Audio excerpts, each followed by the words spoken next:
Hi guys, so make some spaghetti. Filipino spaghetti. This is sauce.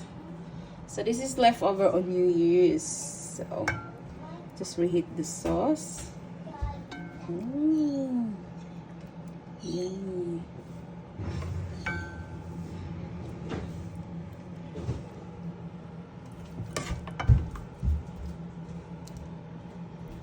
It's Filipino sauce. O, diba?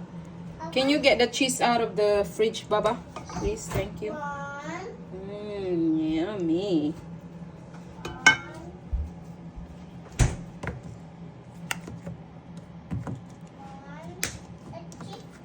Tastes good. Ah! Too much. I put too much.